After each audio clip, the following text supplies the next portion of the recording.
right, finalist number 7 is Tanya Willard. She's in Student Affairs in Higher Education, and Kathy Goodman is her advisor. And she'll be speaking to us today about understanding Chinese international student experiences in American higher education.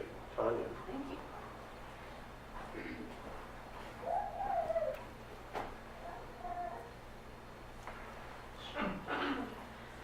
I know how hard this is for you. This is the only thing I can think to say to the Chinese international student currently sitting in my cubicle. The tears begin to fall, and I am completely caught off guard by this sudden display of emotion by Zion. A student in my class, Zion never smiles or laughs or shows any kind of emotion, really. His crying makes me want to cry, as I can see and hear and feel how hard it is for Zion and other Chinese students like him to simply exist on this campus. There are nearly 1 million international students studying in the United States, 30% of whom are from China. In the past year, the United States has seen a 10% increase in its international student enrollment, a trend that is likely to continue. My research seeks to understand the experiences of Chinese international students in American college classrooms. I focus on 2 research questions. First, how do Chinese international students experience systems of oppression like racism in college?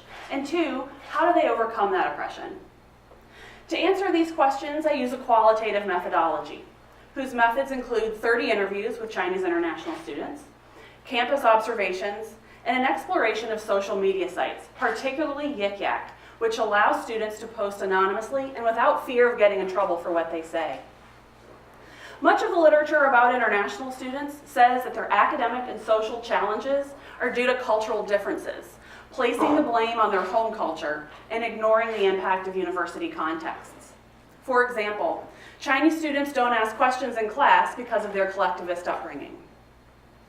Universities play a direct role in student experiences and are full of systems of oppression like racism that silence the voices of students who have different ways of knowing and making meaning.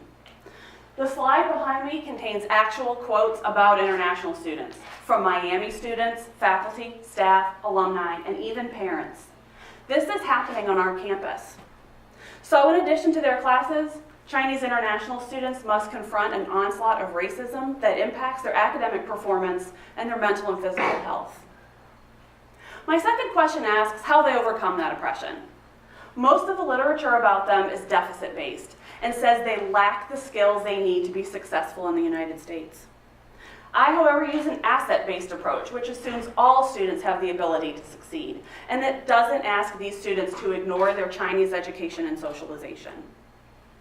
My research centers the experiences of students whose voices are frequently silenced. The goal of my research is to make Chinese international students' lives better by sensitizing faculty to their specific needs and equipping them with tools to make their classrooms more equitable. By doing this for international students like Zion, I believe that colleges and universities can become places where all students thrive. Thank you.